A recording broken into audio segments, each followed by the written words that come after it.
She said, now then, she said, girls, get all round the table, she said. Before we get in touch with the unknown, we'll ask the table a few questions. They always do this, you know. They always do it. I told you in bed last night, didn't I? They all got round, listen. They all got round the table. She said, now then, she said, all put your fingertips on the table. Fingertips, dear. She was a big woman. All he needed was a spotlight, like that, and a microphone.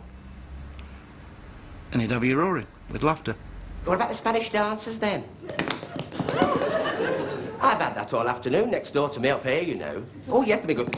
All the castanets going, you know, my head's been going round. All that clicking. I'm sure they've got a bull in there. Shut that door.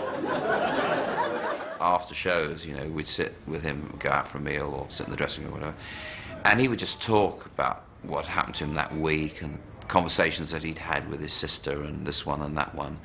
And you'd just be crying with laughter. Funniest man in the world. He was just so warm and friendly, and he was like that in real life. You know, like some people, they're not a bit like they are on telly. When you meet them, you're a bit disappointed, aren't you? You think, but he was genuine. In 1923, an unmarried mother, Ethel White, took her newborn son to the Midlands mining town of Nuneaton for adoption. The baby William grew up to become better known as Larry Grayson, but he was always known as Bill to his friends and his new family, the Hammonds. He was brought up as Billy White. He acquired Billy Breen when he went into the clubs, you know, the working men's clubs. Alice and Jim Hammond already had two daughters of their own, May and Flo. Alice Hammond died when Bill was only 6, and the task of bringing him up fell to the elder sister, Flo. She was always by his side, all the way through. An amazing woman. She just looked after the house, looked after him, made sure he, you know, he was always had some supper coming at home when he came home from the clubs. Knock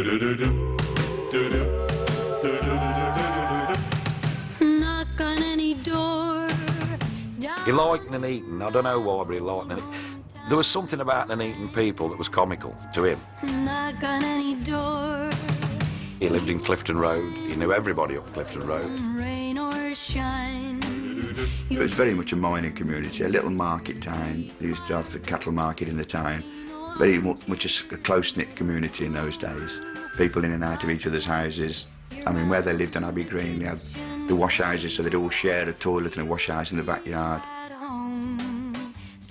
When I was very young, I used to get home from school at night and have concerts in a wash house. I lived in a row of houses, a tennis row of houses, and you have these wash houses across the way, you see, and you are common. And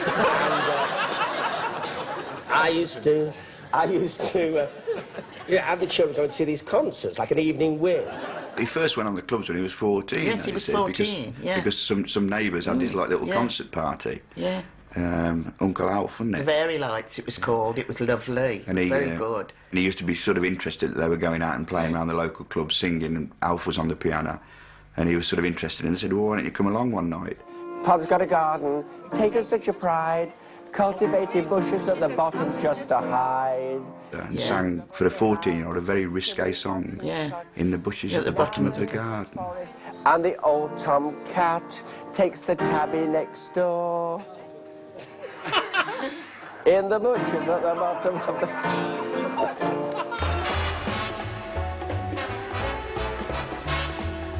He used to do Chapel End Social Club, the Welfare, which is this club, Ansley Club, all the local clubs in the area. He was a club act, but a special act. I remember seeing him when I was about 11 at a club in Coventry, the Radford Club, and coming on dressed as a woman, and my first thought was, why on earth has my Uncle Bill got a dress on? Very often the first half he would be in drag. Britain's misleading lady was how he was billed, or the reason the troops went east and west. And then after the interval, he'd come out again in a suit, and a lot of people didn't know it was the same person, but he got 2 fees for it. Billy Breen was known around the town, well, all the area, Leicester, Coventry, Birmingham, whenever his name was on a board in a working men's club, it was always get there early or you won't get a seat.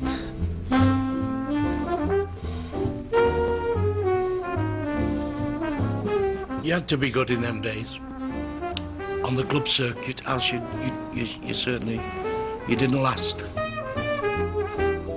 Larry Grayson was very slick. He was like a pioneer of the look and the gesture, leaving it all to laugh, and he wasn't laughing. He'd stand there.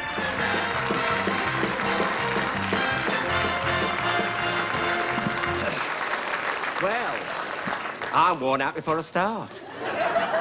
Well, how are you? Do you know, my legs are killing me. I've been walking about all the week, you know, looking for candles, and, shut that door, and, Larry was, I suppose, sexless, really. I mean, he didn't do gay humour or anything like that, but he had this sort of fey world that he inhabited, and he was very camp. I've got ever so giddy. No. I've got my hot flushes coming on me again. It's the time of the year. But you see, the thing is, you see, I've got the worms as well again. Always looked smart. Always had a nice suit on. Always had a nice colour and tie on. What a gay day. He used to say to me, to be skint is no crime, but to look skint is unforgivable. What happened today, I was at home, you see, and I was doing my hair and, you know, messing around, and a note came under the bottom of the door. I thought, hello, I thought. It's the vicar wanted me to join the choir again, so... I knew when he took that suit off, he looked like a skeleton. In that dressing room, seen him in his underpants, hanging his suit, his coat up. I think, the old song, you remember that song, Sparrow in the Treetops?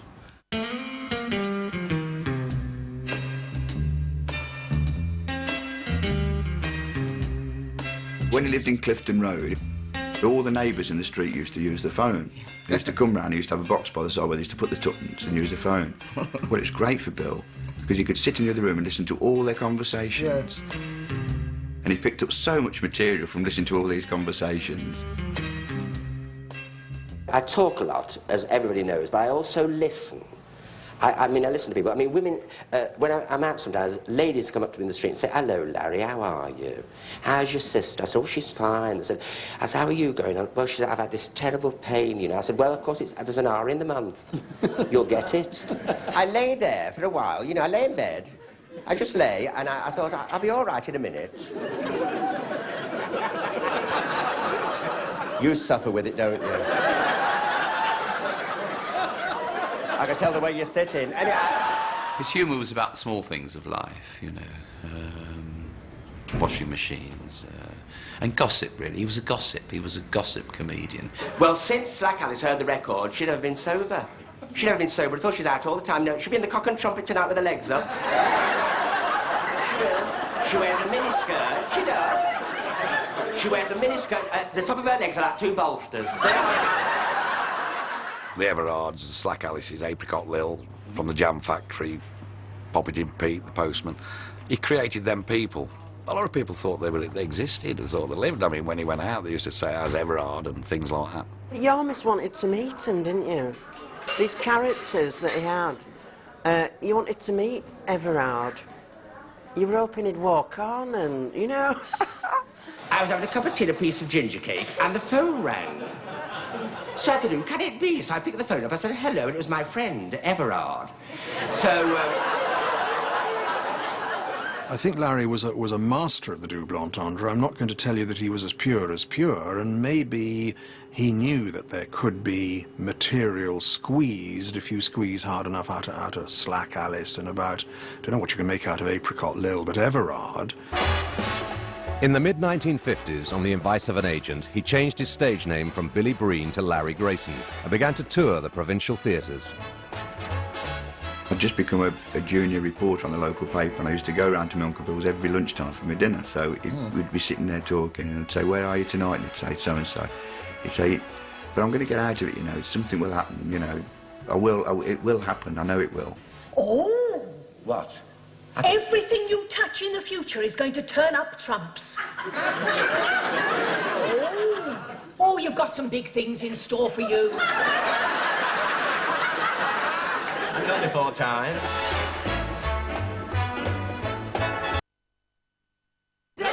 Ginger Beer sponsors Christmas on ITV.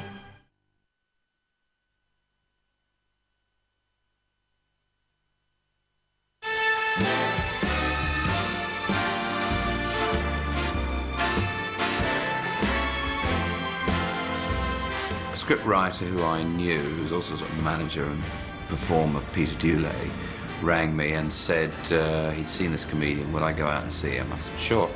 And we went to a very tired old nightclub in the West End called the Stork Club. On came Larry Grayson in a suit with the chair, and I think he only did about 4 minutes. That's all they needed from him. And I signed him the next morning. And that was when he went into Saturday Variety for ATV.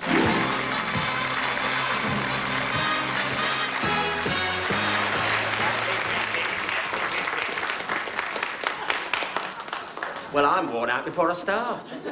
Saturday Variety was a big variety show made by ATV at Elstree. And he was booked for 1 week, and then for the next week, and then for the next week. And Lou Grade rang up and said, where did you find him? Book him for the rest of the series. Why don't you come down? She said, come down, she said, to my caravan. She said, I'll tell you a fortune. For 50 pence, she said, I'll tell you your future, and you can have your ears pierced as well. So I thought, and I've always wanted my ears pierced. I told you, didn't I? The audience response was incredible. People were phoning up saying, well, where's this person come from? First time he'd ever been on television. Yeah. And, you know, in 1972, you know, everything happened in that 1 year. Oh, boy, I'm lucky. I'll say I'm lucky. This is my lucky day. I'm all in clover. It did take him completely by surprise, really. I want to shout. He was still living in a terraced house in Clifton Road, and he was suddenly told by Peter Dulay, his manager, you're going to have to get yourself a car, you're going to have to get yourself a driver, you're going to have to move up Mark into a bigger house.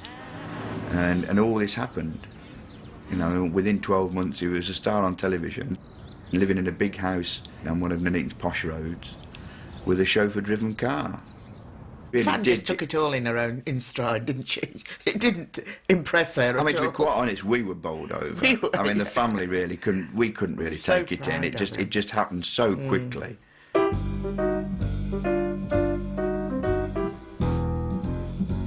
When he got his first Rolls Royce, the white one, that was delivered to Birmingham Hippodrome where he was starring in the pantomime. And it was down in the basement, and he took me down to see it. Well, it was lovely. On the way home from the pantomime, he said, oh, let's stop and get some fish and chips. And opens the glove compartment in the rolls, and there's a bottle of vinegar, salt, and some plastic forks. He loved every minute of it. He loved all the perks, all the cars and the fuss and the people. And my assistant, Dora, you know, you think, oh, an assistant.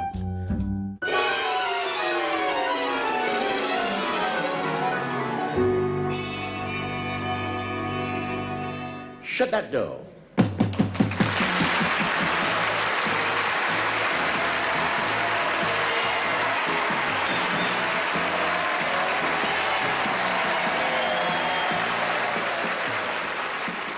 It was the pinnacle of the achievement of all it was the master plan had come to fruition to his amazement. I think to his absolute amazement, it happened. Jim? Causa. Causa, that's an unusual name too, Jim. And Jim... It's a French word, actually. It means to chat. Oh, does it? Yes. Oh. She got in quick, didn't she? He rang a lot of people and said, should I or shouldn't I? And I can't remember him telling me of one that said don't. They all said you'll be marvellous in it. Bruce sent him a very nice note saying, it's yours, do it your way. Didn't mean a single thing to Auntie Flo. No. And phoned her up and said, Flo, you'll never guess what, I'm going to be, you know, on the Generation Game. She said, well, we never watched that. You know, we always watched Cool Creatures, Great and Small on the other side. She said, we never watched that anyway. You know that. We don't like that Bruce Forsyth. We never watch it. Isla Sinclair provided the vivacity and the movement. And Larry walked around rather like a slightly disdainful headmaster. slightly disdainful camp headmaster. You couldn't have said this is going to be a success. It was a chance they took.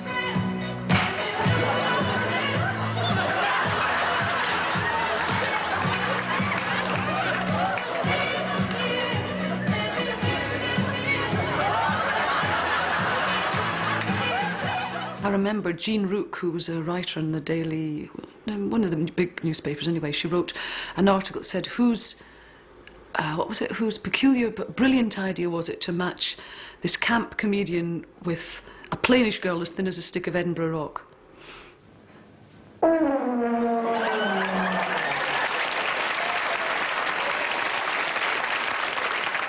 know, she hasn't been well all day.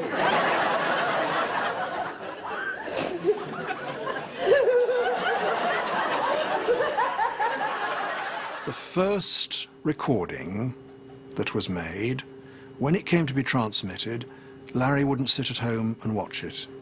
He went out and he walked the town and he looked into people's windows to see whether they were watching it or not. And he came back into the house and sat down and the phone started ringing with congratulations. I'm one of these people, you have to tell me. And no matter, I mean, I'm never satisfied with my own performance. I have to keep being told all the time, you know, it's great, you're very good. And if they don't tell me, and then I feel terrible. Really? Now I can do it on the, now, isn't it? Oh, that's it. Oh!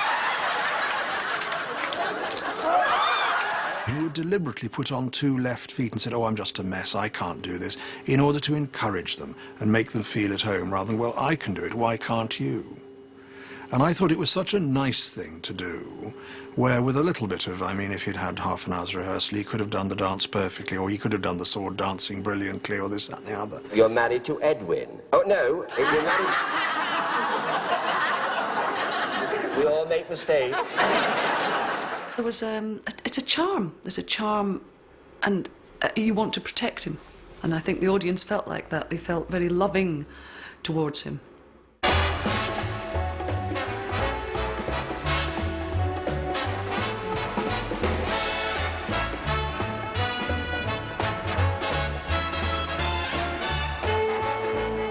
Success came very late to Larry Grayson. I would say he was in his 50s when he really made it. And so he appreciated it all the more. But he also knew that he had to stay grounded. And Nuneaton was his home ground, and that's where he stayed among his friends and the people who loved him the best. He was never one for partying in London. He used to love getting home, didn't he? Loved to get home, yes. Yeah. He used to go down to London, do the Gen game on a Thursday, and do it Thursday, Friday, Saturday. And he'd come back on Saturday night. We always used to be up there waiting for him to come back. Didn't we? Used to have a party when he came back then. I used to come back from work, go up the house to see him. And he'd sit at the table and he'd want to know more about what I was doing at the Triumph. You know, how are you? What's it like now? What you been doing today? And how you been... That was all he was interested in. I think Larry was very much of the old school. The old values held hard. You know, he was very much the sort of royalist. He loved the royal family, and he was very upright, and very moral. You know. I can't bear all this getting into bed with everybody, and. But you don't have to get into bed with everybody. No, but it frightens my dog. I mean, when you see, when you're on the television, I mean, it starts, you see, and they're always in bed together, you know, and it's awful. I think as far as sex is concerned, Larry was never terribly interested. And the times I travelled with him, and a lot of people, we all travelled with him up the country, down the country, into big theatres, big television studios, and this, that, and the other. If it was on his agenda at all, it was never very high. You'll sleep in many beds, she said, and you'll never want again. Well, just then... All them years that you knew Larry Grayson on there, you never saw any flag, did you? You never got no paparazzi saying he was in Bayswater with some bird or some fella, or... You never got none of that. Wasn't interested in gay clubs or the gay scene or anything like that, would much rather be having a drink in the Chapel End Miners' Working Men's Club, where they liked him. Hello, Larry, how are you, mate? Much nicer for him. He said, don't be surrounded by all that.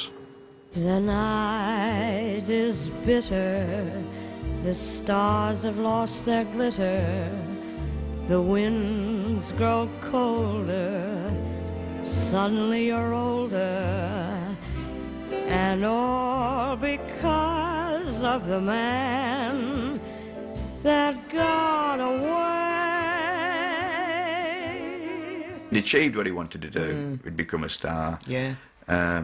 You know, he was financially settled. He didn't, you know, he didn't really want for anything, and he was approaching his 70s anyway, in all fairness, so he was officially an old age pensioner. So I think it was time for him to sort of step into semi-retirement. Larry retired to Torquay with Flo, but missed his family and friends and moved back to Nuneaton after only a couple of years. Having constantly battled with ulcers and nerves throughout his life, Larry's health began to deteriorate. On New Year's Eve 1994, he was rushed into hospital. Well, it's a funny thing because he never did like New Year's Eve. He said, I'll see you tomorrow then. That was it. We didn't make a big thing about the New Year. See you tomorrow. He says, I'm in there. Whoever comes to the door, I'm not answering it. Don't want it. Can't be doing with all this. I really thought he'd had a heart attack when they fetched me up. It was dreadful. And I took him to the hospital. Anyway, he had a perforated appendix, which really knocked me out. I didn't even think about that. The entertainer Larry Grayson has died at his home in Warwickshire. He was 71 and had recently left hospital after an operation for a perforated appendix. It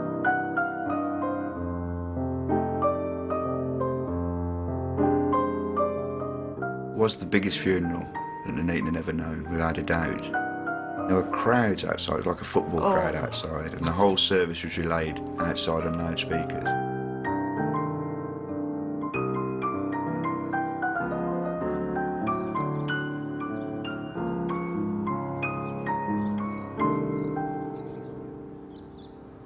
He was just a natural.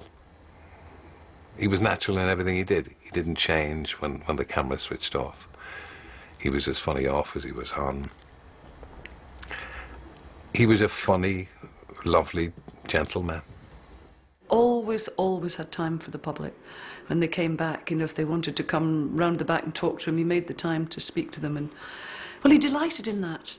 It was his life's blood. I couldn't even tell you how long he's been dead. Still alive now.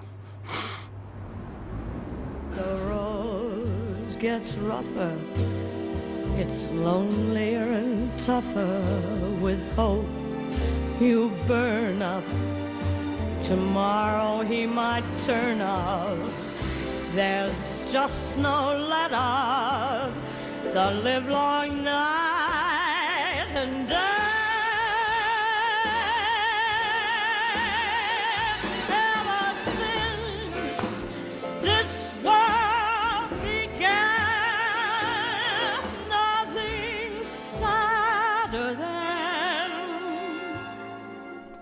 Well, imagine your dog being able to stand at the kitchen sink and casually drink from it. Well, if he could, you'd have a pretty special hound there. Inside Guinness World Records, next tonight. Oh,